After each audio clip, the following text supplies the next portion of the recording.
Hello everyone.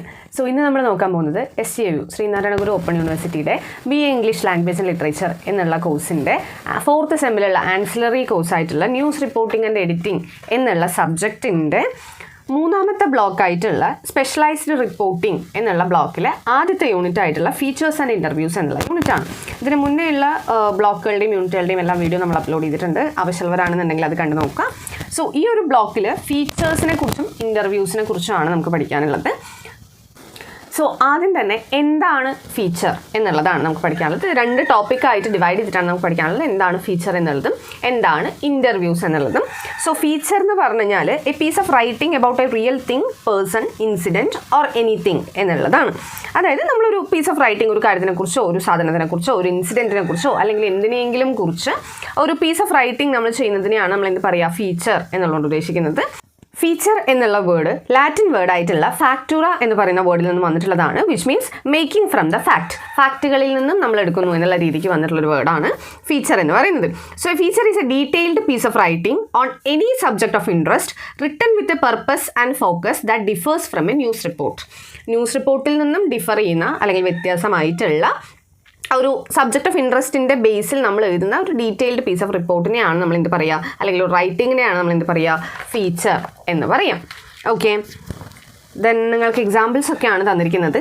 Features and news stories എന്ന് പറഞ്ഞിട്ടുള്ള കാര്യത്തിൽ ഫീച്ചറിനെ കുറിച്ച് കൂടുതൽ കാര്യങ്ങൾ പറഞ്ഞിട്ടുണ്ട്. ഒരു ഫീച്ചർ എന്ന് പറയുന്നത് ഒരു ന്യൂസ് റിപ്പോർട്ടല്ല. ന്യൂസ് റിപ്പോർട്ടും ഫീച്ചറും രണ്ടാണ് എന്നാണ് പറഞ്ഞിരിക്കുന്നത്. സിംഗിൾ അല്ലെങ്കിൽ ഡബിൾ കോളം ന്യൂസ് ഒക്കെ നമ്മൾ കാണുന്നതാണ്, ലീഡ് സ്റ്റോറീസ് കാണുന്നതാണ്. പക്ഷെ അതൊന്നും എന്തല്ല, ഒരു ഫീച്ചർ അല്ല. ഓക്കെ, അതൊക്കെ കറണ്ട് ഇൻസിഡൻസിനെയും ഹാപ്പനിങ്സിനെയും കുറിച്ച് വരുന്ന ന്യൂസുകളാണ് അങ്ങനെ വരുന്നുണ്ടായിരിക്കുക. ഫീച്ചറിന് ഒരു ഡെഫിനറ്റ് ആയിട്ടൊരു സ്ട്രക്ചർ വേണമെന്നില്ല, പക്ഷേ അതിന് സെർട്ടൈൻ ക്വാളിറ്റീസ് ഉണ്ട്. ഒരു ഫീച്ചർ എന്ന് പറഞ്ഞാൽ ഇങ്ങനെ ആയിരിക്കണം എന്നുള്ള രീതിക്ക് കുറച്ച് ക്വാളിറ്റീസ് ഉണ്ട്. ഒരു വെൽ റിട്ടൺ സ്റ്റോറിയാണ് ഫീച്ചർ എന്ന് പറയുന്നത്. ഒരു പെർട്ടിക്കുലർ ടോപ്പിക്കിലുള്ള വെൽ റിട്ടൺ ആയിട്ടുള്ള ഒരു സ്റ്റോറീനെയാണ് നമ്മൾ എന്ത് പറയാം, ഫീച്ചർ എന്നുള്ളത് ഉദ്ദേശിക്കുന്നത്. സോ ഇതിൻ്റെ ഫീച്ചറിൻ്റെ ഫീച്ചേഴ്സാണ് പറയുന്നത്, അതായത് ക്യാരക്ടറിസ്റ്റിക്സ് ആണ് പറയുന്നത്. ആദ്യത്തെ കാര്യം എന്ന് പറയുന്നത് 5 W's ഇത് ആൻസർ ചെയ്തിട്ടുണ്ടായിരിക്കണം എന്നുള്ളതാണ്. നമ്മൾ മുമ്പ് പഠിച്ചതാണ്. What, when, which, where, why. എന്താണ്, എവിടെയാണ്, എങ്ങനെയാണ്, എപ്പോഴാണ്, എന്തുകൊണ്ടാണ് എന്നുള്ളതിൻ്റെ ആൻസേഴ്സ് ഇതിൽ കിട്ടിയിട്ടുണ്ടായിരിക്കണം. പക്ഷേ ഇത് സെയിം ഓർഡറിൽ തന്നെ ആയിരിക്കണം എന്നില്ല, ഏതെങ്കിലും ഓർഡറിൽ ഇതിനുള്ള ആൻസർ കിട്ടണം എന്നേ ഉള്ളൂ. അതുപോലെ തന്നെ ടോപ്പിക്കിനനുസരിച്ച് ഇതിൻ്റെ സ്ട്രക്ചറിൽ ചേഞ്ചസ് വരാൻ സാധ്യതകളുണ്ട്. രണ്ടാമത്തെ ഫീച്ചർ എന്ന് രണ്ടാമത്തെ ക്യാരക്ടറിസ്റ്റിക്സ് എന്ന് പറയുന്നത്, ഫീച്ചറിൻ്റെ ക്യാരക്ടറിസ്റ്റിക്സ് എന്ന് പറയുന്നത് ഒരു ഓൺഗോയിങ് ഇവൻറ്റിനെ കുറിച്ച് നമ്മളൊരു കമൻട്രി പോലെ പറയുന്നതാണ് പൊതുവെ ഒരു റിപ്പോർട്ട് എന്ന് പറയുക. പക്ഷേ ഫീച്ചർ എന്ന് പറഞ്ഞു കഴിഞ്ഞാൽ ഒരു ഡിഫറെൻറ്റ് പേഴ്സ്പെക്റ്റീവിൽ നിന്നും നോക്കുന്നതായിരിക്കും. ഒരു ജനറൽ പേഴ്സ്പെക്റ്റീവ് അല്ലാതെ ഒരു ഡിഫറെൻറ്റ് പേഴ്സ്പെക്റ്റീവിൽ നിന്ന് അല്ലെങ്കിൽ ഡിഫറെൻറ്റ് വ്യൂവിൽ നിന്ന് നമ്മൾ എഴുതുന്ന കാര്യത്തിനെയാണ് ഫീച്ചർ എന്ന് പറയാം. ഇനി 3ാമത്തെ കാര്യം എന്ന് പറയുന്നത് ന്യൂസ് റിപ്പോർട്ടിനേക്കാളും ലെങ്ത്ത് കൂടുതലായിരിക്കും എന്തിന്, ഒരു ഫീച്ചറിന്. ഓക്കെ, 2 or 3 പേജസ് ഒക്കെ വരുന്നതാണ് ഒരു ഫീച്ചർ എന്ന് പറയുന്നത്. ഒരിക്കലും ന്യൂസ് റിപ്പോർട്ട് അത്രയും ലെങ്തി ആയിട്ട് വരാനുള്ള സാധ്യതയില്ല. നെക്സ്റ്റ് എന്ന് പറയുന്നത് ന്യൂസ് റിപ്പോർട്ടിന് പൊതുവേ നമ്മളുടെ ഇൻവേർട്ടഡ് പിരമിഡ് സ്ട്രക്ചറാണ് യൂസ് ചെയ്യാറുള്ളത്. നമ്മൾ കഴിഞ്ഞ ചാപ്റ്റേഴ്സിൽ പഠിച്ചതാണ് എന്താണ് ഇൻവേർട്ടഡ് പിരമിഡ് സ്ട്രക്ചർ എന്നുള്ളത്. സോ അതാണ് മോസ്റ്റ്ലി യൂസ് ചെയ്യാറ്. ഫീച്ചേഴ്സിന് അങ്ങനെ പ്രത്യേകിച്ചൊരു സ്ട്രക്ചർ വേണം എന്നില്ല. ലീനിയർ അല്ലെങ്കിൽ നോൺ ലീനിയർ ആയിട്ടുള്ള ഫോർമാറ്റ്സ് നമുക്ക് യൂസ് ചെയ്യാം. സ്റ്റോറി ടെല്ലിങ്ങിൻ്റെ സ്റ്റൈലിനനുസരിച്ച് എങ്ങനെയാണെന്ന് വെച്ച് കഴിഞ്ഞാൽ ഫീച്ചറിന് അത് യൂസ് ചെയ്യാവുന്നതാണ്. ഓക്കെ, ഇത്രയുമാണ് എൻ്റെ ക്യാരക്ടറിസ്റ്റിക്സ് എന്ന് പറയുന്നത്. ഇനി അതിൻ്റെ നേച്ചർ എങ്ങനെയാണ് എന്നുള്ളതാണ് നമുക്ക് നോക്കാനുള്ളത്. ഒരു ഫീച്ചർ എന്ന് പറഞ്ഞു കഴിഞ്ഞാൽ അതിൻ്റെ നേച്ചർ എന്തൊക്കെയാണ്, എങ്ങനെയൊക്കെയാണ് അതിൽ വരിക എന്നുള്ളതാണ്. ആദ്യത്തെ കാര്യം എന്ന് പറയുന്നത് ബാക്ക്ഗ്രൗണ്ടാണ്. ഓക്കെ, ഒരു ഫീച്ചറിന് ഇൻഡെപ്ത് ആയിട്ടുള്ള ഒരു റിസർച്ച് വേണം. ഒന്നും അറിയാതെ ജസ്റ്റ് ഫാക്റ്റുകൾ മാത്രം അറിഞ്ഞുകൊണ്ട് നമുക്ക് എന്ത് എഴുതാൻ പറ്റില്ല, ഒരു ഫീച്ചർ എഴുതാൻ പറ്റില്ല. സോ ഒരു സെർട്ടൈൻ ടോപ്പിക്കിനെ കുറിച്ചുള്ള ഡീറ്റെയിൽഡ് ആയിട്ടുള്ള ഡിസ്ക്രിപ്ഷനാണ് എന്തിൽ വരിക, ഫീച്ചറിൽ വരിക എന്നുള്ളതുകൊണ്ട് തന്നെ അതിൻ്റെ ബാക്ക്ഗ്രൗണ്ട് വളരെ ഇമ്പോർട്ടൻ്റ് ആണ്. അതിനുവേണ്ടി റിസർച്ച് ചെയ്തിട്ടുണ്ടായിരിക്കണം. ഇപ്പോൾ നമ്മുടെ ശബരിമലയിൽ സ്ത്രീകൾ കയറുന്നതായിട്ടുള്ള ഇഷ്യൂ ആണ് വരുന്നത് എന്നുണ്ടെങ്കിൽ എന്തൊക്കെ സെർച്ച് ചെയ്യണം, ഹിസ്റ്ററി ഓഫ് ശബരിമല നോക്കണം, സോഷ്യോ പൊളിറ്റിക്കൽ ഇമ്പാക്റ്റ് നോക്കണം, ഫെമിനിസ്റ്റുകളുടെ സൈഡ് നോക്കണം, ദെൻ കൾച്ചറൽ പെർസ്പെക്റ്റീവ്സ്, ഡിഫറെൻറ്റ് പേഴ്സണാലിറ്റീസിൻ്റെ ഒപ്പീനിയൻ, ലീഗൽ ആസ്പെക്ട്സ്, അങ്ങനെ ഒരുപാടധികം കാര്യങ്ങൾ അതിൻ്റെ ബാക്ക്ഗ്രൗണ്ടിൽ സെർച്ച് ചെയ്താൽ മാത്രമാണ് ആ ഒരു ടോപ്പിക്കിനെ കുറിച്ച് നമുക്ക് എന്ത് ചെയ്യാൻ പറ്റുക, ഒരു ഫീച്ചർ എഴുതാനായിട്ട് പറ്റുക. ഓക്കെ, സോ ബാക്ക്ഗ്രൗണ്ട് റിസർച്ച് ആ റൈറ്റിങ്ങിൽ നമുക്ക് കാണിക്കണം എന്നുള്ളത് കൊണ്ട് അത് ഫീച്ചറിനെ സംബന്ധിച്ചിടത്തോളം വളരെയധികം ഇമ്പോർട്ടൻ്റ് ആയിട്ടുള്ള ഒരു കാര്യമാണ്. ദെൻ നെക്സ്റ്റ് ആണ് ഡീറ്റെയിലിംഗ് എന്ന് പറയുന്നത്. അതായത് റീസെൻ്റ്ലി ഹാപ്പൺ ചെയ്ത എന്തെങ്കിലും കാര്യത്തിനെക്കുറിച്ച് തന്നെ നമ്മൾ ഫീച്ചർ എഴുതണം എന്നില്ല. കുറച്ചുകൂടെ മുൻപ് നടന്ന കാര്യങ്ങളെക്കുറിച്ച് നമുക്ക് എന്ത് ചെയ്യാൻ സാധ്യതയുണ്ട്, ഫീച്ചറുകൾ എഴുതാനുള്ള സാധ്യതയുണ്ട്. ചില സമയത്ത് അങ്ങനെ ആവുമ്പോൾ കുറച്ചു കാലം മുന്നേ നടന്നതാണ് എന്നുണ്ടെങ്കിൽ റീഡേഴ്സിന് പെട്ടെന്ന് അത് റീകളക്ട് ചെയ്യണം എന്നില്ല. ഏതെങ്കിലും കാലത്ത് നടന്നതിനെ കുറിച്ചായിരിക്കും ഇപ്പോൾ പറയുന്നുണ്ടായിരിക്കുക എന്നുള്ളതുകൊണ്ട് പെട്ടെന്ന് അത് മനസ്സിലാവണം എന്നില്ല. അതുകൊണ്ട് തന്നെ ടോപ്പിക്കിനനുസരിച്ച് നമ്മൾ എന്ത് കൊടുക്കണം, ഡീറ്റെയിലിംഗ് കൊടുക്കണം. എങ്ങനെയാണ്, എന്താണ്, ഏത് കോണ്ടെക്സ്റ്റിലാണ് ഇത് വരുന്നത്, എന്തുകൊണ്ടാണ് ഇങ്ങനെ പറയുന്നത് എന്നുള്ളതിനെ കുറിച്ച് ഒരു ഡീറ്റെയിലിംഗ് നമ്മൾ കൊടുത്തിട്ടുണ്ടായിരിക്കണം. ചിലപ്പോൾ വില്ലേജിലൊക്കെ നടന്നൊരു സ്റ്റോറിയാണ് എന്നുണ്ടെങ്കിൽ അതിൻ്റെ ബാക്ക്ഗ്രൗണ്ട് ചിലപ്പോൾ സിറ്റിയിലിരിക്കുന്നവർക്ക് മനസ്സിലാവണമെന്നില്ല. ഇങ്ങനെയായിരുന്നു ആ സമയത്തെ സിറ്റുവേഷൻ എന്നുള്ളത് നമ്മൾ ഡീറ്റെയിൽ ആയിട്ട് പറഞ്ഞാൽ മാത്രമാണ് ആ ഒരു ഫീച്ചറിലൂടെ അവർക്കത് മനസ്സിലാവുള്ളൂ. ദെൻ നെക്സ്റ്റ് ആണ് ലാംഗ്വേജ് എന്ന് പറയുന്നത്. കുറച്ചൊരു അട്രാക്റ്റീവ് ആയിട്ടുള്ള ക്യാച്ചി ആയിട്ടുള്ള ലാംഗ്വേജാണ് നമ്മൾ ഇതിൽ യൂസ് ചെയ്യുക, ഫീച്ചേഴ്സിൽ യൂസ് ചെയ്യുക. സിമ്പിളായിട്ടും എന്നാൽ റീഡേഴ്സിൻ്റെ അറ്റൻഷൻ ഗ്രാബ് ചെയ്യാൻ പറ്റുന്ന തരത്തിലുള്ള ലാംഗ്വേജ് ആയിരിക്കും നമ്മൾ മോസ്റ്റ്ലി ഇതിൽ യൂസ് ചെയ്യുന്നുണ്ടായിരിക്കുക. ന്യൂസ് സ്റ്റോറീസ് പൊതുവെ കിസ് പ്രിൻസിപ്പിളാണ് ഫോളോ ചെയ്യുക. KISS കിസ് പ്രിൻസിപ്പിളാണ് ഫോളോ ചെയ്യുക. Keep it simple and short എന്നുള്ളതാണ് ഈ ഒരു കിസ് കൊണ്ട് ഉദ്ദേശിക്കുന്നത് കേട്ടോ. സോ സിമ്പിളും ഷോർട്ടും ആക്കിയിട്ട് വെക്കുക എന്നുള്ളതാണ് ന്യൂസിൽ പറയുന്നത് എന്നുണ്ടെങ്കിൽ ഫീച്ചറിൽ കുറച്ചുകൂടെ ഡിഫറെൻ്റ് ആണ്. എത്ര ലോങ് ആവുന്നോ അതിനനുസരിച്ച് നമ്മൾ സിമ്പിളായിട്ട് പറയുക എന്നുള്ളതാണ് ഫീച്ചറിനെ സംബന്ധിച്ചിടത്തോളം വരുന്നത്. ഫീച്ചർ എന്ന് പറഞ്ഞാൽ ന്യൂസിനേക്കാളും ലെങ്ത് ഉണ്ടാവും എന്നുള്ളത് നമ്മൾ മുമ്പ് പറഞ്ഞിട്ടുണ്ടായിരുന്നു. പക്ഷേ അത് സിമ്പിൾ ലാംഗ്വേജിൽ എല്ലാവർക്കും മനസ്സിലാവുന്ന രീതിക്ക് റീഡേഴ്സിനൊന്നും ഡിസ്ട്രാക്ട് ചെയ്യാതെ അവർക്ക് എൻജോയ് ചെയ്ത് വായിക്കാൻ പറ്റുന്ന തരത്തിൽ എഴുതുക എന്നുള്ളതാണ് ഫീച്ചറിൻ്റെ സംബന്ധിച്ചിടത്തോളം വരുന്നത്. നെക്സ്റ്റ് ആണ് റീഡബിലിറ്റി എന്ന് പറയുന്നത്. റീഡേഴ്സിന് ഇപ്പോൾ wide range of resources available ആണ്. നിങ്ങൾ തന്നെ ഒരു ടോപ്പിക്കിനെ കുറിച്ച് സെർച്ച് ചെയ്യുന്ന സമയത്ത് ഒരുപാടധികം വീഡിയോസും ആർട്ടിക്കിൾസും ഒക്കെ കാണും. സോ അതിൽ നിങ്ങൾക്ക് സിമ്പിളായിട്ട് തോന്നുന്നത് അല്ലെങ്കിൽ നിങ്ങൾക്ക് അട്രാക്റ്റീവ് ആവുന്ന കാര്യങ്ങൾ, നിങ്ങൾക്ക് പെട്ടെന്ന് മനസ്സിലാവുന്നത്, അങ്ങനെയുള്ളത് നിങ്ങൾ വായിക്കുള്ളൂ അല്ലെങ്കിൽ അങ്ങനെയുള്ളത് നിങ്ങൾ കാണുള്ളൂ. സോ അതുകൊണ്ട് തന്നെ ഫീച്ചേഴ്സ് റീഡബിൾ ആയിരിക്കണം എന്നുള്ളത് നിർബന്ധമാണ്. എളുപ്പത്തിൽ വായിച്ച് മനസ്സിലാക്കാൻ പറ്റുന്ന തരത്തിൽ വേണം ഫീച്ചറുകൾ എഴുതാനായിട്ട്. നെക്സ്റ്റ് ആണ് എൻഗേജിങ് എന്ന് പറയുന്നത്. ഈ ഫീച്ചേഴ്സ് എന്ന് പറയുന്നത് ഇൻഫർമേറ്റീവ് ആവാം, ഇമോഷണൽ ടൈപ്പ് ആവാം, ഇൻ്റലക്ച്വലി ഡ്രിവൺ ആവാം, അല്ലെങ്കിൽ എൻ്റർടൈൻമെൻറ്റിന് വേണ്ടിയിട്ടുള്ളതാവാം. സോ ഏത് പേർപ്പസിനാണ് എന്നുണ്ടെങ്കിലും റൈറ്റിംഗ് സിമ്പിൾ ആയിരിക്കണം. ഓക്കെ, നമ്മൾ യൂസ് ചെയ്യുന്ന ടേംസ് സിമ്പിൾ ടേംസ് ആയിരിക്കണം. വലിയ വലിയ വാക്കുകളൊന്നും എടുത്ത് ഉപയോഗിക്കരുത്. അതുപോലെ ജാർഗൺസ് ഒക്കെ നമുക്ക് അവോയ്ഡ് ചെയ്യാം. കോംപ്ലിക്കേറ്റഡ് മീനിങ്സ് ഉള്ളത് അല്ലെങ്കിൽ ഒന്നിലധികം മീനിങ്സ് വരുന്നത്, മറ്റേ സയൻറ്റിഫിക്കലി വരുന്ന ടേംസ് ഒക്കെ യൂസ് ചെയ്യുന്നത്, അങ്ങനെയുള്ളതൊക്കെ നമുക്ക് ഒഴിവാക്കാൻ പറ്റുന്നതാണ് എന്നുണ്ടെങ്കിൽ ഒഴിവാക്കാം. ചില സബ്ജക്റ്റിന് അത് വേണ്ടി വരും. അങ്ങനെയാണെന്നുണ്ടെങ്കിൽ മാത്രം അത് ഉപയോഗിക്കാം. ഗോൾ എന്ന് പറയുന്നത് റീഡബിൾ ആക്കുക, ആൾക്കാരെ എൻഗേജിങ് ആക്കി നിലനിർത്തുക എന്നുള്ളതാണ്. നെക്സ്റ്റ് ആണ് ഫ്രീഡം ടു എക്സ്പ്ലോർ എന്ന് പറയുന്നത്. അതായത് ഡിഫറെൻറ്റ് പേഴ്സ്പെക്റ്റീവിൽ നിന്നും എക്സ്പ്ലോർ ചെയ്യാനുള്ള ഒരു ഫ്രീഡം കൊടുക്കുക എന്നുള്ളത് ഇതിനെ സംബന്ധിച്ചിടത്തോളം ഇമ്പോർട്ടൻ്റ് ആയിട്ടുള്ള ഒരു കാര്യമാണ്. ഹ്യൂമൻ ഇൻട്രസ്റ്റ് ഫീച്ചേഴ്സാണ് കുറച്ചുകൂടെ പോപ്പുലർ ആയിട്ടുള്ളത്. കാരണം ഓർഡിനറി പീപ്പിൾസിന് അവരെന്തെങ്കിലും അച്ചീവ് ചെയ്ത സ്റ്റോറീസൊക്കെ ആണെന്നുണ്ടെങ്കിൽ അത് കുറച്ചുകൂടെ ഇൻസ്പയറിംഗ് ആയിട്ട് വരാറുണ്ട്. അതേപോലെ സെൻസിറ്റീവ് ആയിട്ടുള്ള ഇഷ്യൂസൊക്കെ ആണ് എന്നുണ്ടെങ്കിൽ അതിനെക്കുറിച്ചൊക്കെ പ്രോപ്പറായിട്ട് റിസർച്ച് ചെയ്ത് മനസ്സിലാക്കിയിട്ടുള്ള ഫാക്ട്സ് മാത്രമേ പറയാൻ പാടുള്ളൂ. അല്ലാണ്ട് ഊഹാപോഹങ്ങളൊന്നും പറയാനായിട്ട് പാടില്ല.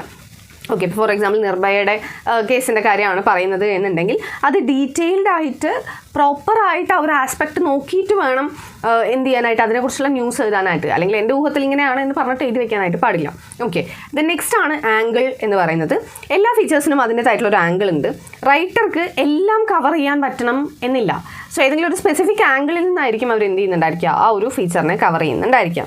ഓക്കെ, ഇപ്പം ലീഗൽ ആസ്പെക്റ്റ് ആണ് എന്നുണ്ടെങ്കിൽ അങ്ങനെ, ഇല്ല ഇമോഷണൽ ആസ്പെക്റ്റ് ആണെന്നുണ്ടെങ്കിൽ അങ്ങനെ. സോ ഡിഫറെൻറ്റ് ആസ്പെക്റ്റിൽ നിന്നായിരിക്കും അല്ലെങ്കിൽ ആംഗിളിൽ നിന്നായിരിക്കും അവർ കവർ ചെയ്യുന്നുണ്ടായിരിക്കുക. ഓക്കെ, സോ അഭയയുടെ കേസാണ് എന്നുണ്ടെങ്കിൽ ഇവിടെ എക്സാമ്പിൾ പറഞ്ഞിരിക്കുന്നത് അതാണ്. സിസ്റ്റർ അഭയയുടെ കേസാണ് എന്നുണ്ടെങ്കിൽ ഒന്നില്ലെങ്കിൽ കന്യാസ്ത്രീകളുടെ പേഴ്സ്പെക്റ്റീവിൽ നിന്നും നമുക്കത് എഴുതാനായിട്ട് പറ്റും, അല്ലാന്നുണ്ടെങ്കിൽ ലീഗലായിട്ടുള്ള പേഴ്സ്പെക്റ്റീവിൽ നിന്നും നമുക്കത് എഴുതാം. സോ ഏത് ആംഗിളിൽ നിന്നാണ് ആ ഒരു ഫീച്ചർ എഴുതുന്നത് എന്നുള്ളത് ഡിസൈഡ് ചെയ്തിട്ടുണ്ടായിരിക്കണം. ഓക്കെ, സോ ഇത്രയും കാര്യങ്ങളാണ് എന്തിൽ വരുന്നത്, നേച്ചറിൽ വരുന്നത്, ഫീച്ചേഴ്സിൻ്റെ നേച്ചറിൽ വരുന്നത്. ഇനി എങ്ങനെയാണ് നമുക്കൊരു ഫീച്ചർ എഴുതാൻ പറ്റുക, അല്ലെങ്കിൽ എങ്ങനെയാണ് നമ്മളൊരു ഫീച്ചർ എഴുതേണ്ടത് എന്നുള്ളതാണ് how to write a feature എന്നുള്ളതിൽ പറഞ്ഞിരിക്കുന്നത്. ആദ്യം ഒരു ഐഡിയ വേണം. ഐഡിയ ഇല്ലാണ്ട് നമുക്ക് എഴുതാൻ പറ്റില്ലല്ലോ. So writer must find an idea. Okay, ആദ്യം നമുക്കൊരു ഐഡിയ ആണ് വേണ്ടത്. അത് റീഡർക്ക് റെലവൻ്റ് ആയിട്ടുള്ള ഒരു ഐഡിയ ആയിരിക്കണം. വായിക്കുന്ന ആൾക്ക് ഒരു ഇൻട്രസ്റ്റ് ഇല്ലാത്തൊരു ഐഡിയ നമ്മളെടുത്ത് എഴുതിയിട്ട് ഒരു കാര്യമില്ല, ആരും വായിക്കില്ല. അതുകൊണ്ട് തന്നെ റീഡർക്ക് റെലവൻ്റ് ആയിട്ടുള്ളൊരു ഐഡിയ നമ്മൾ ചൂസ് ചെയ്യുക. ആ ഒരു ഐഡിയ നമുക്ക് എവിടെ നിന്ന് വേണമെങ്കിലും കിട്ടാം. ഓക്കെ, ചിലപ്പോൾ ഒരു ചായക്കടയിൽ നിന്ന് കിട്ടാം, ഒരു ബസ്സിൽ പോകുന്ന സമയത്ത് കിട്ടാം, ഒരു കോൺവെർസേഷൻ, സാധാരണ ഒരു കോൺവെർസേഷനിൽ നിന്നും കിട്ടാം, ഒരു ലോക്കൽ ന്യൂസ് പേപ്പറിൽ നിന്ന് കിട്ടാം, അല്ലെങ്കിൽ ഒരു മൂവിയിൽ നിന്ന് കിട്ടാം. വാട്ട് എവർ ഇറ്റ് ഈസ്, എവിടെ നിന്ന് വേണമെങ്കിലും നമുക്ക് ആ ഒരു ഐഡിയ കിട്ടാവുന്നതാണ്. പീപ്പിൾ, ഇൻസിഡൻസ്, തിങ്സ്, അല്ലെങ്കിൽ എന്തായിട്ട് മാറ്റാം, ഒരു ഫീച്ചറായിട്ട് മാറാം. ദെൻ ഒരു ഐഡിയ കിട്ടിക്കഴിഞ്ഞ് കഴിഞ്ഞാൽ നമ്മളുടെ ഫീച്ചർ നമ്മൾ എഴുതാനായിട്ട് തുടങ്ങുമല്ലോ. അതിന് ജനറലി ഒരു സർട്ടൻ ഫോർമാറ്റ്സ് ഉണ്ട്. അതിൽ ആദ്യം നമുക്ക് വരുന്നത് ഇൻട്രൊഡക്ഷൻ ആണ്. ഈ ഇൻട്രൊഡക്ഷനായിട്ട് നമുക്ക് ഒരു കൊട്ടേഷൻ യൂസ് ചെയ്യാം, ഒരു പോയം യൂസ് ചെയ്യാം, ഒരു സ്റ്റോറി യൂസ് ചെയ്യാം, ഒരു പ്രോവർബ് യൂസ് ചെയ്യാം. കുറച്ചുകൂടെ ക്യാച്ചി ആയിട്ട് ആൾക്കാരെ എൻഗേജിങ് ആക്കി നിലനിർത്താൻ പറ്റുന്ന തരത്തിലുള്ള എന്തും നമുക്ക് എന്തായിട്ട് യൂസ് ചെയ്യാം, ഒരു ഇൻട്രൊഡക്ഷൻ ആയിട്ട് യൂസ് ചെയ്യാം. ന്യൂസിലെ പോലെ ഇൻട്രൊഡക്ഷനിൽ തന്നെ എല്ലാ ഫാക്റ്റുകളും വരണം എന്നുള്ള നിർബന്ധം ഫീച്ചറിനില്ല. ആ ഒരു ഇതിനെ സമ്മറൈസ് ചെയ്ത് വരണം എന്നുള്ള നിർബന്ധമൊന്നുമില്ല. എന്താണ് ആകെ കൂടെ നിർബന്ധമുള്ളത്, ആ ഒരു ഇൻട്രോ വായിച്ചു കഴിഞ്ഞാൽ ബാക്കി കൂടെ വായിക്കാൻ റീഡറിനെ താല്പര്യം ഉണ്ടാക്കുന്ന തരത്തിൽ വേണം അത് എഴുതാനായിട്ട്. ഒരു പഞ്ച് ഡയലോഗോ ഒരു ക്യാപ്സ്യൂളോ ക്വസ്റ്റ്യനോ ഇൻഡയറക്റ്റ് ആയിട്ടുള്ള ലീഡോ അങ്ങനെ റീഡറിൻ്റെ അറ്റൻഷൻ ഗ്രാബ് ചെയ്യുന്ന എന്തും നമുക്ക് എന്തായിട്ട് യൂസ് ചെയ്യാം, ആവശ്യമുള്ളതാണെങ്കിൽ നമുക്ക് ഫീച്ചറിൻ്റെ ഇൻട്രോ ആയിട്ട് യൂസ് ചെയ്യാം. ഇനി ഈ ഫീച്ചറിൻ്റെ ഹെഡ്ലൈൻസ് എന്ന് പറയുന്നത് വളരെ ഇമ്പോർട്ടൻ്റ് ആയിട്ടുള്ളൊരു കാര്യമാണ്. അത് ക്രിയേറ്റീവ് ആയിരിക്കണം, ക്യാച്ചി ആയിരിക്കണം, ആൾക്കാരെ അട്രാക്ട് ചെയ്യുന്നതായിരിക്കണം. ഓക്കെ, പ്രയർ ആയിട്ടുള്ള റിസർച്ച് നടത്തിയിട്ട് മാത്രമേ എന്ത് എഴുതാൻ പാടുള്ളൂ, ഈ ഒരു ഫീച്ചർ എഴുതാനായിട്ട് പാടുള്ളൂ. ഇൻ്റർവ്യൂസ് എന്തെങ്കിലും വേണം ഈ ഫീച്ചർ എഴുതാനെന്നുണ്ടെങ്കിൽ അതൊക്കെ പ്രോപ്പർലി പ്ലാൻ ചെയ്ത് എക്സിക്യൂട്ട് ചെയ്തിട്ടുണ്ടായിരിക്കണം. നമ്മളിതിൽ ഉപയോഗിക്കുന്ന ലാംഗ്വേജ് ഇതിന് സൂട്ടബിൾ ആയിട്ടുള്ള ലാംഗ്വേജ് ആയിരിക്കണം, അണ്ടർസ്റ്റാൻഡ് ചെയ്യാൻ ഈസി ആയിട്ടുള്ള ലാംഗ്വേജ് ആയിരിക്കണം. ഡിഫിക്കൽട്ട് ആയിട്ടുള്ള ടേംസോ ജാർഗൺസോ ഒന്നും തന്നെ നമ്മൾ യൂസ് ചെയ്യാൻ പാടില്ല. അത് അത്ര അത്യാവശ്യമാണെന്നുണ്ടെങ്കിൽ മാത്രമാണ് അങ്ങനെയുള്ള കാര്യങ്ങൾ യൂസ് ചെയ്യാനായിട്ട് പാടുള്ളൂ. റീഡറിനെ മനസ്സിൽ വെച്ചുകൊണ്ട് വേണം ഇത് എഴുതാനായിട്ട്. കാരണം ഇത് വായിക്കുന്ന ആൾക്ക് മനസ്സിലാവുന്നുണ്ടോ എന്നുള്ളത് നമ്മൾ മനസ്സിലാക്കിയിട്ട് വേണം ഇവിടെ എഴുതാനായിട്ട്. ഫീച്ചറിൽ ഫോട്ടോഗ്രാഫ്സ് ആഡ് ചെയ്യണം എന്നുണ്ടെങ്കിൽ അങ്ങനെ ആഡ് ചെയ്യാവുന്നതാണ്. സോ അതിന് സബ് ഹെഡിങ്സ് എല്ലാം കൊടുക്കണം എന്നുണ്ടെങ്കിൽ കൊടുക്കാം. സോ എങ്ങനെയാണ് എന്നുണ്ടെങ്കിൽ ഫീച്ചർ ആൾക്കാർക്ക് വായിച്ച് മനസ്സിലാക്കാൻ പറ്റുന്ന തരത്തിലായിരിക്കണം എന്നുള്ളതാണ് ഇവിടെ ഇമ്പോർട്ടൻ്റ് ആയിട്ടുള്ളൊരു കാര്യം. ഓക്കെ, ദെൻ നമുക്ക് ടൈപ്സ് ഓഫ് ഫീച്ചേഴ്സ് ഉണ്ട്. നമുക്ക് കുറച്ചധികം ടൈപ്സ് ഓഫ് ഫീച്ചേഴ്സ് ഉണ്ട്. ആദ്യത്തെയാണ് ഫോളോ അപ്പ് ഫീച്ചേഴ്സ് എന്ന് പറയുന്നത്. ഫോളോ അപ്പ് ഫീച്ചേഴ്സ് എന്ന് പറഞ്ഞാൽ നമ്മുടെ മെയിൻ സ്റ്റോറീനെ ഫോളോ ചെയ്ത് വരുന്ന ഫീച്ചേഴ്സാണ് ഫോളോ അപ്പ് ഫീച്ചേഴ്സ് എന്ന് പറയുന്നത്. ഒരു ഇമ്പോർട്ടൻ്റ് ആയിട്ടുള്ള ഒരു ന്യൂസ് സ്റ്റോറി നമ്മൾ എഴുതിയിട്ടുണ്ട് എന്നുണ്ടെങ്കിൽ ആ ഒരു സെയിം ഡേയോ നെക്സ്റ്റ് ഡേയോ അടുത്ത ആഴ്ചയോ അല്ലെങ്കിൽ അടുത്ത മാസമോ അടുത്ത കൊല്ലമോ എപ്പോഴെങ്കിലും നമ്മളൊരു ഫീച്ചർ ഇറക്കുകയാണ് എന്നുണ്ടെങ്കിൽ അതിനെയാണ് നമ്മൾ എന്ത് പറയാം, ഫോളോ അപ്പ് ഫീച്ചേഴ്സ് എന്ന് പറയാം. ഇപ്പോൾ ഫോർ എക്സാമ്പിൾ ഒരു ലേഡി ഒറ്റ പ്രസവത്തിൽ 6 കുട്ടികൾക്ക് ജന്മം നൽകി എന്നുള്ള ന്യൂസ് നമ്മളൊരിക്കൽ കൊടുത്തിട്ടുണ്ട് എന്നുണ്ടെങ്കിൽ ചിലപ്പോൾ ഒരു 5 കൊല്ലത്തിന് ശേഷം അല്ലെങ്കിൽ ഒരു 4 കൊല്ലത്തിന് ശേഷം അവരുടെ ഫസ്റ്റ് ഡേ ഓഫ് സ്കൂൾ എന്ന് പറഞ്ഞിട്ട് ആ 6 കുട്ടികളുടെയും കൂടെ വെച്ച് നമ്മളൊരു ഫീച്ചർ ചെയ്യുകയാണെന്നുണ്ടെങ്കിൽ അതിനെ നമുക്ക് എന്ത് പറയാം, ഫോളോ അപ്പ് ഫീച്ചർ എന്ന് പറയാം. ദെൻ രണ്ടാമത്തെ ടൈപ്പ് ഓഫ് ഫീച്ചറാണ് പ്രൊഫൈൽ ഫീച്ചേഴ്സ് എന്ന് പറയുന്നത്. പ്രൊഫൈൽ ഫീച്ചേഴ്സ് എന്ന് പറഞ്ഞാൽ ഏതെങ്കിലും ഒരു ഇൻഡിവിജ്വലിനെ ഫോക്കസ് ചെയ്ത് വരുന്ന ഫീച്ചറാണ് പ്രൊഫൈൽ ഫീച്ചേഴ്സ്. ഏതെങ്കിലും ഒരു ഫീൽഡിൽ എക്സ്പേർട്ട് ആയിട്ടുള്ള ആൾക്കാർ, ഇപ്പോൾ writers, directors, activist, journalist, economist, actors, അങ്ങനെ ഏതെങ്കിലും ഒരു ഫീൽഡിൽ പ്രഗത്ഭരായിട്ടുള്ള എക്സ്പേർട്സ് ആയിട്ടുള്ള പേഴ്സൺസിനെ കുറിച്ചാണ് നമ്മൾ ഫീച്ചർ എഴുതുന്നത് എന്നുണ്ടെങ്കിൽ അതിനെയാണ് പ്രൊഫൈൽ ഫീച്ചേഴ്സ് എന്ന് പറയാം. സോ ഇത് പൊതുവേ നമ്മൾ ഇൻ്റർവ്യൂ കണ്ടക്ട് ചെയ്തിട്ടാണ് എഴുതാറുള്ളത്. ഇൻ്റർവ്യൂ പോസിബിൾ അല്ല എന്നുണ്ടെങ്കിൽ അവരെക്കുറിച്ച് റിസർച്ച് ചെയ്ത് നമ്മൾ കാര്യങ്ങളെല്ലാം മനസ്സിലാക്കിയിട്ട് നമുക്ക് എഴുതാവുന്നതാണ്. കുറച്ചുകൂടെ കറൻ്റ്ലി റെലവൻ്റ് ആയിട്ടുള്ള പേഴ്സൺസിനെ കുറിച്ചാണ് നമ്മൾ പൊതുവേ എന്ത് ചെയ്യാറ്, ഇങ്ങനെ എഴുതാറ്. കുറച്ചുകൂടെ ടാലൻ്റ് ഉള്ള ഇപ്പോൾ കുറച്ചുകൂടെ പ്രശസ്തിയിൽ നിൽക്കുന്ന ആൾക്കാരെ കുറിച്ചായിരിക്കും എന്ത് ചെയ്യുന്നുണ്ടായിരിക്കുക, ഈ പ്രൊഫൈൽ ഫീച്ചേഴ്സ് നമ്മൾ എഴുതുന്നുണ്ടായിരിക്കാം. ദെൻ മൂന്നാമത്തെ ടൈപ്പാണ് റിവ്യൂസ് എന്ന് പറയുന്നത്. റിവ്യൂസ് എന്ന് പറഞ്ഞു കഴിഞ്ഞാൽ ഫിലിമോ ലിറ്ററേച്ചറോ പ്ലേസോ ആൽബംസോ അങ്ങനെയുള്ള കാര്യങ്ങളെല്ലാം, അങ്ങനെയുള്ള വർക്ക്സ് എല്ലാം, ലിറ്റററി വർക്ക്സ് എല്ലാം അനലൈസ് ചെയ്തുകൊണ്ട് നമ്മൾ ചെയ്യുന്നതിനെയാണ് റിവ്യൂസ് എന്നുള്ളത് ഉദ്ദേശിക്കുന്നത്. സോ ഇവിടെ ക്രിട്ടിക്കൽ അനാലിസിസ് ആണ് വരുന്നത്. ആ ഒരു റെസ്പെക്റ്റീവ് ഫീൽഡിലെ എക്സ്പേർട്ട് ആയിട്ടുള്ള ആൾക്കാരായിരിക്കും എന്ത് ചെയ്യുന്നുണ്ടായിരിക്കുക, ഈ റിവ്യൂസ് എഴുതുന്നുണ്ടായിരിക്കാം.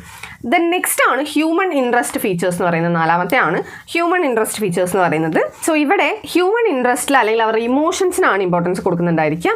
അതായത് ഒരു ഓർഫനേജ് നടത്തുന്ന ഒരു വുമൺ, അല്ലെങ്കിൽ ഒരു മുങ്ങിത്താഴാൻ പോയിരുന്ന കുട്ടീനെ രക്ഷിച്ച മറ്റൊരു കുട്ടി. സോ ആ രീതിയിൽ കുറച്ചുകൂടെ ഇമോഷണൽ വരുന്നതിനെയാണ് ഹ്യൂമൻ ഇൻട്രസ്റ്റ് ഫീച്ചേഴ്സ് എന്ന് പറയുക. പൊതുവെ ഫോട്ടോഗ്രാഫ്സ് ഇതിൽ മോസ്റ്റ്ലി യൂസ് ചെയ്യാറുണ്ട്. കാരണം ഒരു ചിത്രം പറയുന്നത് ഭയങ്കര എളുപ്പമാണ്. നമ്മൾ എഴുതി വെച്ച് പറയുന്നതിനേക്കാളും അത് കൂടുതൽ സംസാരിക്കും എന്നുള്ളത് കൊണ്ട് തന്നെ കുറച്ചൊരു ഇമ്പാക്റ്റ് ക്രിയേറ്റ് ചെയ്യാൻ പറ്റും എന്നുള്ളത് കൊണ്ട് തന്നെ ട്രാജഡി പീസസിൻ്റെയൊക്കെ ഒരു ട്രയംബായിട്ട് നമ്മൾ പറയുന്ന രീതിക്കാണത് വരിക. സോ അതുകൊണ്ട് ആ ഒരു ഫീച്ചേഴ്സിൽ ഫോട്ടോഗ്രാഫ്സ് കൂടുതൽ യൂസ് ചെയ്യാറുണ്ട്. ദെൻ അഞ്ചാമത്തെയാണ് സയൻറ്റിഫിക് ഫീച്ചേഴ്സ് എന്ന് പറയുന്നത്. സയൻറ്റിഫിക് ഇൻ്റർവെൻഷൻസോ ഫിനോമിനാസോ എന്തെങ്കിലും അനാലിസിസോ പുതിയ എന്തെങ്കിലും കണ്ടുപിടുത്തങ്ങളോ ഇൻവെൻഷൻസോ അങ്ങനെയൊക്കെയുള്ള കാര്യങ്ങൾ വരുന്നതിനെയാണ് സയൻറ്റിഫിക് ഫീച്ചേഴ്സ് എന്നുള്ളത് ഉദ്ദേശിക്കുന്നത്. സോളാർ എക്ലിപ്സിൻ്റെ കാര്യമാണ് പറയുന്നത് എന്നുണ്ടെങ്കിൽ അതൊക്കെ കുറച്ചുകൂടെ സയൻറ്റിഫിക് ഫീച്ചേഴ്സ് ആയിട്ട് വരുന്നതാണ്. സയൻറ്റിഫിക് ആയിട്ടുള്ള ഡിസ്കവറീസോ സയൻസ് റിലേറ്റഡ് ടോപ്പിക്സോ ആയിരിക്കും നമ്മളിവിടെ കവർ ചെയ്യുന്നുണ്ടായിരിക്കാം. ഇതൊന്നും അല്ലാതെ സ്പെഷ്യലിസ്റ്റ് ഫീച്ചേഴ്സ്, റിപ്പോർട്ടറേജ് എന്നൊക്കെ പറഞ്ഞിട്ട് കുറേ അധികം ഫീച്ചേഴ്സ് നമുക്ക് വേറെയും അവൈലബിൾ ആണ്. സോ ഇത്രയാണ് നമുക്ക് ഫീച്ചേഴ്സിനെ കുറിച്ച് പഠിക്കാനുള്ളത്. ഈ ചാപ്റ്ററിൽ ഞാൻ പറഞ്ഞിട്ടുണ്ടായിരുന്നു 2 ടോപ്പിക്കായിട്ട് നമുക്ക് ഡിവൈഡ് ചെയ്യാൻ പറ്റും, ഫീച്ചേഴ്സും ഇൻ്റർവ്യൂസും. സോ ഫീച്ചേഴ്സിനെ കുറിച്ച് നമുക്ക് ഇത്രയാണ് പഠിക്കാനുള്ളത്. ഇനി നെക്സ്റ്റ് ആണ് ഇൻ്റർവ്യൂസ് എന്ന് പറയുന്നത്. എന്താണ് ഇൻ്റർവ്യൂ എന്നുള്ളത് നിങ്ങൾക്ക് അറിയാവുന്ന കാര്യമാണ്, കഴിഞ്ഞ സെമ്മ് മുതൽ നിങ്ങളത് പഠിക്കുന്നതാണ്. സോ ഇവിടെ കുറച്ചുകൂടെ ജേർണലിസ്റ്റിക് പോയിന്റ് ഓഫ് വ്യൂവിൽ നിന്നും എന്താണ് ഇൻ്റർവ്യൂ എന്നുള്ളതാണ് പറയുന്നത്. ഒരു ഇൻ്റർവ്യൂ നമ്മൾ എന്താണ് ഇൻ്റർവ്യൂ എന്ന് നിങ്ങൾക്ക് അറിയാലോ, അത് നമ്മൾ എങ്ങനെ ജേർണലിസ്റ്റിൽ ഉപയോഗിക്കുന്നു എന്നുള്ളതാണ് ഇവിടെ പറയുന്നത്. ഒരു ഇൻ്റർവ്യൂ ഒരു സബ്ജക്റ്റിനെ കുറിച്ച് അല്ലെങ്കിൽ ഒരു പേഴ്സണെ കുറിച്ച് കൂടുതലായിട്ട് മനസ്സിലാക്കാൻ ഹെൽപ്ഫുൾ ആയിട്ടുള്ള ഒരു കാര്യമാണ്. മറ്റൊരു പേഴ്സൻ്റെ വ്യൂ പോയിന്റിൽ നിന്നും നമുക്ക് ആ ഒരു കാര്യം മനസ്സിലാക്കാൻ പറ്റുക എന്നുള്ളത് ഇൻ്റർവ്യൂയിലൂടെ നമുക്ക് അറിയാൻ പറ്റുന്ന ഒരു കാര്യമാണ്. മോസ്റ്റ് കോമൺ ആയിട്ട് നമ്മൾ ടെലിവിഷനിലും കാര്യത്തിലെല്ലാം യൂസ് ചെയ്യുന്ന ഒരു കാര്യമാണ് ഇൻ്റർവ്യൂ എന്ന് പറയുന്നത്. ആ ഒരു മീഡിയം അനുസരിച്ച് നേച്ചർ ഓഫ് ഇൻ്റർവ്യൂ ഡിഫർ ചെയ്യാൻ സാധ്യതയുണ്ട്. അതായത് വിഷ്വൽ മീഡിയ ആണ് എന്നുണ്ടെങ്കിൽ നമ്മൾ എന്തൊക്കെ നോക്കണം, ക്യാമറൻ്റെ സെറ്റപ്പ് നോക്കണം, ആൾക്കാരെ എവിടെ ഇരുത്തും നോക്കണം, മൈക്രോഫോൺ, ലൈറ്റിംഗ്, ലൊക്കേഷൻ, അങ്ങനെയുള്ള കാര്യങ്ങളെല്ലാം നോക്കിയിട്ടുണ്ടായിരിക്കണം. അതുപോലെ തന്നെ ഒരു സ്റ്റുഡിയോനകത്ത് വെക്കണോ അതോ സ്റ്റുഡിയോന് പുറത്ത് വേണോ, ഔട്ട്സൈഡ് ദ സ്റ്റുഡിയോ ആണോ കണ്ടക്ട് ചെയ്യേണ്ടത്, ഔട്ട്സൈഡ് ആണെന്നുണ്ടെങ്കിൽ എന്തൊക്കെ നോയ്സുകളാണ് ഉണ്ടാവുക, അങ്ങനെയുള്ള പല കാര്യങ്ങളും നമുക്കിതിൽ നോക്കേണ്ടതായിട്ട് വരും. ഇനിയിപ്പോൾ റേഡിയോ ഇൻ്റർവ്യൂസ് ആണെന്നുണ്ടെങ്കിലോ അവിടെ കുറച്ച് വിഷ്വൽ അല്ല, സൗണ്ടിനാണ് ഇമ്പോർട്ടൻസ് വരുന്നത്. സോ അതുകൊണ്ട് തന്നെ അതിൻ്റെ ക്വാളിറ്റിയും ക്ലാരിറ്റിയും ഒക്കെയാണ് ഏറ്റവും ഇമ്പോർട്ടൻ്റ് ആയിട്ട് വരുന്ന കാര്യം. പ്രിൻറ്റഡ് മീഡിയ ആണ് എന്നുണ്ടെങ്കിൽ പ്രോപ്പർലി അവർ പറഞ്ഞിരിക്കുന്ന കാര്യങ്ങളെ നമ്മൾ എന്ത് ചെയ്യണം, വെർബലൈസ് ചെയ്യണം, ലാംഗ്വേജിൽ ഫോക്കസ് ചെയ്യണം, ലാംഗ്വേജ് ക്ലിയർ ആയിരിക്കണം, അങ്ങനെയുള്ള കാര്യങ്ങളാണ് നമ്മൾ അതിൽ ശ്രദ്ധിക്കേണ്ടതായിട്ട് വരിക. ഓക്കെ, ഇനി എങ്ങനെയാണ് നമുക്ക് ഇൻ്റർവ്യൂ കണ്ടക്ട് ചെയ്യേണ്ടത്, how to conduct an interview എന്നുള്ളതാണ്. ഇതിൻ്റെ പർപ്പസ് ആദ്യം നമുക്ക് മനസ്സിലായിട്ടുണ്ടായിരിക്കണം. എന്തിനാണ് നമ്മൾ ഇൻ്റർവ്യൂ കണ്ടക്ട് ചെയ്യുന്നത്, ആരെയാണ് നമ്മൾ ഇൻ്റർവ്യൂ ചെയ്യാൻ പോകുന്നത്, ഏത് ആംഗിളിൽ നിന്നാണ് നമ്മൾ ഈ ഒരു ഇൻ്റർവ്യൂ കണ്ടക്ട് ചെയ്യുന്നത് എന്നുള്ളത് നമ്മൾ മനസ്സിലാക്കിയിട്ടുണ്ടായിരിക്കണം. അതിനുശേഷം ആ ഒരു പേഴ്സണെ കുറിച്ച് റിസർച്ച് ചെയ്തിട്ടുണ്ടായിരിക്കണം. അവരുടെ ലൈഫ്, വർക്ക്, കാര്യങ്ങൾ എല്ലാത്തിനെ കുറിച്ച് നമ്മൾ മനസ്സിലാക്കിയിട്ടുണ്ടായിരിക്കണം. അവരുടെ ബാക്ക്ഗ്രൗണ്ട്, അങ്ങനെയുള്ള എല്ലാ കാര്യങ്ങളും നമുക്ക് അറിഞ്ഞിട്ടുണ്ടായിരിക്കണം. ദെൻ അടുത്ത സ്റ്റേജാണ് പ്രിപ്പയർ ക്വസ്റ്റ്യൻസ് എന്ന് പറയുന്നത്. അതായത് റെലവൻ്റ് ആയിട്ടുള്ള ക്വസ്റ്റ്യൻസ് പ്രിപ്പയർ ചെയ്യുക. ഈ ക്വസ്റ്റ്യൻസ് സിമ്പിൾ ആയിരിക്കണം, പൊളൈറ്റ് ലാംഗ്വേജിലായിരിക്കും നമ്മൾ ചോദിക്കേണ്ടത്. ഡിസ്കംഫേർട്ട് ഉണ്ടാക്കുന്ന തരത്തിലുള്ള ക്വസ്റ്റ്യൻസ് അവോയ്ഡ് ചെയ്യുക. ദെൻ പ്രീവിയസ് ഇൻ്റർവ്യൂസ് ഒക്കെ ഒന്ന് കണ്ടു നോക്കുക. കാരണം റിപ്പീറ്റേഷൻ വരേണ്ട കാര്യമില്ല. അവർ ആ ഇൻ്റർവ്യൂവിൽ ചോദിച്ചാൽ അതേ ക്വസ്റ്റ്യൻസ് നമ്മളിപ്പോൾ വീണ്ടും റിപ്പീറ്റ് ചെയ്യേണ്ട കാര്യമില്ല എന്നുള്ളത് കൊണ്ട് തന്നെ പ്രീവിയസ് ഇൻ്റർവ്യൂസ് എല്ലാം കൊടുത്തിട്ടുണ്ടെങ്കിൽ അതൊക്കെ നോക്കുക. ക്വസ്റ്റ്യൻസിനെയൊക്കെ കുറച്ചുകൂടെ ഒരു ലോജിക്കൽ ഓർഡറിൽ അറേഞ്ച് ചെയ്ത് വെക്കുക. പ്രോപ്പറായിട്ട് നമ്മൾ ആ ഒരു ഫ്ലോ മെയിൻറ്റെയിൻ ചെയ്യാൻ വേണ്ടിയിട്ട് ഇത്രയൊക്കെ കാര്യങ്ങൾ ശ്രദ്ധിക്കുക. അതിനുശേഷമാണ് നമ്മൾ എന്ത് ചെയ്യുക, ഇൻ്റർവ്യൂ കണ്ടക്ട് ചെയ്യുക.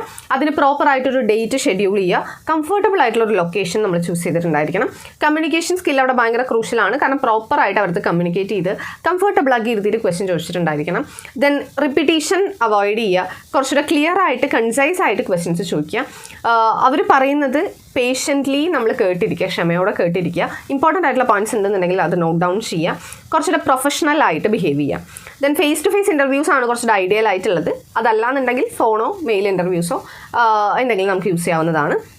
ഫോട്ടോസോ വീഡിയോസോ എടുക്കാൻ പ്ലാൻ ഉണ്ട് എന്നുണ്ടെങ്കിൽ അതിനുള്ള എക്യുപ്മെൻറ്റ് കൊണ്ടുവരിക. ഫോട്ടോഗ്രാഫർ ഉണ്ടെന്നുണ്ടെങ്കിൽ അവരെ ഹയർ ചെയ്യുക. ഇത്രയും കാര്യങ്ങൾ ശ്രദ്ധിച്ചിട്ട് വേണം നമ്മൾ ഇൻ്റർവ്യൂ കണ്ടക്ട് ചെയ്യാൻ. ഇനി അത് കഴിഞ്ഞ് കഴിഞ്ഞാൽ നമ്മൾ എഴുതണമല്ലോ. ഇപ്പോൾ പ്രിൻറ്റഡ് മീഡിയ ആണെന്നുണ്ടെങ്കിൽ നമ്മൾ എഴുതിയിട്ടുണ്ടായിരിക്കണം എന്നുള്ളത് കൊണ്ട് തന്നെ ഇൻ്റർവ്യൂ കഴിഞ്ഞ് കഴിഞ്ഞാൽ ആസ് സൂൺ ആസ് പോസിബിൾ നമ്മൾ ആ സാധനം എഴുതിയിട്ടുണ്ടായിരിക്കണം. കാരണം ഇൻ്റർവ്യൂവിൻ്റെ ടോണിൽ തന്നെ നമുക്കത് എഴുതാനായിട്ട് സാധിക്കും എന്നുള്ളതുകൊണ്ടാണ്. ആൻസേഴ്സിനെയൊക്കെ കുറച്ചുകൂടെ പ്രോപ്പറായിട്ട് എഴുതുക. അതിൽ നമ്മളുടെ ഇൻ്റർപ്രിട്ടേഷൻസ് ഒന്നും ആഡ് ചെയ്യാതെ അവർ പറഞ്ഞത് എന്താണോ അത് തന്നെ എഴുതുക. അങ്ങനെയാണെന്ന് തോന്നുന്നു അവർ പറഞ്ഞത് എന്നുള്ള രീതിക്ക് എഴുതേണ്ട കാര്യമില്ല. ഓക്കെ, ന്യൂസ് പേപ്പേഴ്സൊക്കെ കുറച്ചുകൂടെ ക്വസ്റ്റൻ ആൻസർ ഫോർമാറ്റിലാണ് ഇൻ്റർവ്യൂസ് എഴുതാറുള്ളത്. ഒരു നറേറ്റീവ് സ്റ്റൈലും കൂടെ നമുക്ക് യൂസ് ചെയ്യാവുന്നതാണ്. ഓക്കെ, നമ്മുടെ ഈ സൺഡേ വരുന്ന പത്രത്തിൽ നമുക്ക് ഇൻ്റർവ്യൂസൊക്കെ കാണാൻ പറ്റും. പ്രത്യേകിച്ച് ഈ ലാസ്റ്റ് പേജിൽ, സിനിമ എന്നുള്ള പേജിൽ കുറച്ചധികം ഇങ്ങനെ ക്വസ്റ്റൻ ആൻസർ ടൈപ്പിലുള്ള ഇൻ്റർവ്യൂസൊക്കെ എഴുതിയതൊക്കെ കാണാനായിട്ട് പറ്റും. ഓക്കെ, ഇനി ടൈപ്സ് ഓഫ് ഇൻ്റർവ്യൂസ് കൂടെ നമുക്ക് ഈ ഒരു ചാപ്റ്ററിൽ നോക്കാനുണ്ട്. ഇതിൻ്റെ ലാസ്റ്റ് ടോപ്പിക്കാണ് ടൈപ്സ് ഓഫ് ഇൻ്റർവ്യൂസ് എന്ന് പറയുന്നത്. ആദ്യത്തെയാണ് ഫോൺ ഇൻ്റർവ്യൂ. നമ്മൾ മൊബൈൽ ഫോൺസ് യൂസ് ചെയ്ത് ഇൻ്റർവ്യൂ നടത്തുന്നതിന് നമുക്ക് ഫോൺ ഇൻ്റർവ്യൂ എന്ന് പറയാം. മൊബൈൽ ഫോൺ അല്ലെങ്കിൽ ലാൻഡ് ഫോൺ. ഇത് ലേറ്റർ ട്രാൻസ്ക്രൈബ് ചെയ്യുകയാണ് ചെയ്യാറുള്ളത്. അത് ഫോണിൽ സംസാരിക്കുന്നു, പിന്നീട് അതിനെ ട്രാൻസ്ക്രൈബ് ചെയ്യുന്നു.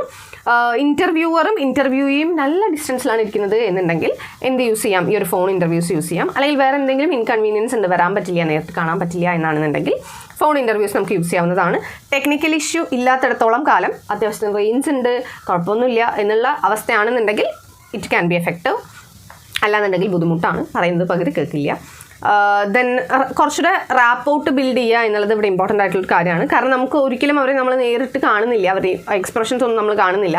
അവരുടെ സൗണ്ടിൽ നിന്നാണ് നമ്മൾ എല്ലാ കാര്യങ്ങളും മനസ്സിലാക്കുന്നത്, അല്ലെങ്കിൽ അവരുടെ വാക്കുകളിൽ നിന്നാണ് മനസ്സിലാക്കുന്നത് എന്നുള്ളത് കൊണ്ട് കുറച്ചുകൂടെ റാപ്പൗട്ട് ബിൽഡ് ചെയ്യുക എന്നുള്ളത് ഇമ്പോർട്ടൻ്റ് ആണ്. ഇത് വേണമെന്നുണ്ടെങ്കിൽ നമുക്ക് റെക്കോർഡ് ചെയ്ത് വയ്ക്കാം, പിന്നീട് എഴുതാനായിട്ട് കുറച്ചുകൂടെ എളുപ്പമായിരിക്കും. ക്വിക്ക് റെസ്പോൺസസ് കിട്ടാനുള്ള ഒരു മെത്തേഡാണ് ഫോൺ ഇൻ്റർവ്യൂ എന്ന് പറയുന്നത്. ദെൻ നെക്സ്റ്റ് ആണ് ബ്രോഡ്കാസ്റ്റ് ഇൻ്റർവ്യൂ എന്ന് പറയുന്നത്. ടെലിവിഷനിലോ റേഡിയോയിലോ റെക്കോർഡ് ചെയ്യുന്ന ഇൻ്റർവ്യൂസിനെയാണ് ബ്രോഡ്കാസ്റ്റ് ഇൻ്റർവ്യൂ എന്നുള്ളത് ഉദ്ദേശിക്കുന്നത്. സോ ഇവിടെ ക്യാമറാസും മൈക്രോഫോൺസും എല്ലാം വെച്ചുകൊണ്ട് തന്നെ ഓഡിയൻസിന് കാണാനും കേൾക്കാനും പറ്റുന്ന തരത്തിൽ നമ്മൾ ഇൻ്റർവ്യൂ ചെയ്യുന്നതിനെയാണ് ബ്രോഡ്കാസ്റ്റ് ഇൻ്റർവ്യൂ എന്ന് പറയുക. സോ അതുകൊണ്ട് തന്നെ അവർക്ക് അവരുടെ സൗണ്ട് കേൾക്കാനും എക്സ്പ്രഷൻസ് കാണാനും സാധിക്കുന്നതാണ്. ഒരു നോയ്സ് ഫ്രീ ലൊക്കേഷനും മറ്റ് ക്യാമറ ഓപ്പറേറ്ററും ഒക്കെ ഇതിന് അത്യാവശ്യമായിട്ടുള്ളൊരു കാര്യമാണ്. ഇത് ലൈവായിട്ടും ചെയ്യാം, റെക്കോർഡ് ചെയ്തിട്ട് പിന്നീട് ഓൺ എയർ കൊടുക്കുന്ന രീതിക്ക് നമുക്ക് ചെയ്യാം. ദെൻ റിട്ടൺ ഇൻ്റർവ്യൂ ആണ് നെക്സ്റ്റ് എന്ന് പറയുന്നത്. ഇൻ്റർവ്യൂയിക്ക് പേഴ്സണൽ ഇൻ്റർവ്യൂ അറ്റൻഡ് ചെയ്യാൻ പറ്റില്ല, മൊബൈൽ ഫോണിലും ഇൻ്റർവ്യൂ അറ്റൻഡ് ചെയ്യാൻ പറ്റില്ല എന്നുണ്ടെങ്കിൽ നമ്മൾ യൂസ് ചെയ്യുന്ന ഒരു ഓൾട്ടർനേറ്റീവ് ആണ് റിട്ടൺ ഇൻ്റർവ്യൂ എന്ന് പറയുന്നത്. ഇൻ്റർവ്യൂവർ ക്വസ്റ്റ്യൻസ് എല്ലാം പ്രിപ്പയർ ചെയ്തിട്ട് ഇൻ്റർവ്യൂക്ക് സെൻഡ് ചെയ്യുന്നു. ഇൻ്റർവ്യൂ അവരുടെ കൺവീനിയൻസ് അനുസരിച്ച് അതിന് മുഴുവൻ ആൻസർ ചെയ്തിട്ട് തിരിച്ചയക്കുന്നു. ഇതിൻ്റെ മെയിൻ ആയിട്ടുള്ള ഡ്രോബാക്ക് എന്ന് പറയുന്നത് ഫോളോ അപ്പ് ക്വസ്റ്റ്യൻസ് ചോദിക്കാൻ പറ്റില്ല. ഇപ്പോൾ നമ്മളൊരു ക്വസ്റ്റ്യൻ ചോദിച്ചു, അതിൻ്റെ ഒരു ആൻസർ പറഞ്ഞു, ആ ആൻസറിൽ നിന്നും നമുക്കൊരു ക്വസ്റ്റ്യൻ ചോദിക്കാനുണ്ട് എന്നുണ്ടെങ്കിൽ അതിവിടെ പോസിബിൾ അല്ല. ക്വസ്റ്റ്യൻ മുഴുവൻ അയച്ചു കൊടുത്ത് നമുക്ക് ആൻസർ കിട്ടി എന്നിട്ടാണ് നമ്മളത് കാണുന്നത്. ഓക്കെ, സോ അതാണ് ഇതിൻ്റെ ഒരു ഡ്രോബാക്ക് എന്ന് പറയുന്നത്. ദെൻ ലാസ്റ്റ് വൺ ആണ് ഇൻ പേഴ്സൺ ഇൻ്റർവ്യൂ എന്ന് പറയുന്നത്. ഫേസ് ടു ഫേസ് ആയിട്ട് ഡയറക്റ്റ് ഇൻട്രാക്ഷനിൽ ഇൻ്റർവ്യൂവറും ഇൻ്റർവ്യൂവേയും വരുന്ന ഇൻ്റർവ്യൂ ആണ് ഇൻ പേഴ്സൺ ഇൻ്റർവ്യൂ എന്ന് പറയുന്നത്. കൺവെൻഷണൽ ആയിട്ടുള്ള ഒരു സ്റ്റൈലാണ്, കൺവീനിയൻ്റ് ആയിട്ടുള്ള ഒരു മെത്തേഡാണ്. കുറച്ചുകൂടി natural and dynamic exchange of ഐഡിയാസും ഇൻഫർമേഷനും ഒക്കെ വരുന്നത് ഇൻ പേഴ്സൺ ഇൻ്റർവ്യൂസിലാണ്. ഓക്കെ, നമ്മുടെ ഫേസ് ടു ഫേസ് ഇൻ്റർവ്യൂവിനെയാണ് ഇൻ പേഴ്സൺ ഇൻ്റർവ്യൂ എന്നുള്ളത് ഉദ്ദേശിക്കുന്നത്. സോ ഇത്രയും ടൈപ്പ് ഓഫ് ഇൻ്റർവ്യൂ ആണ് നമുക്കുള്ളത്. സോ ഈ ചാപ്റ്ററിൽ നമ്മൾ നോക്കിയിട്ടുണ്ടായിരുന്നത് ഫീച്ചേഴ്സും ഇൻ്റർവ്യൂസിനെയും കുറിച്ചായിരുന്നു. എന്തെങ്കിലും ഡൗട്ട് ഉണ്ടെന്നുണ്ടെങ്കിൽ കമൻറ്റ് സെക്ഷനിൽ ചോദിക്കുക. So see you in our next video. മഹാലോ.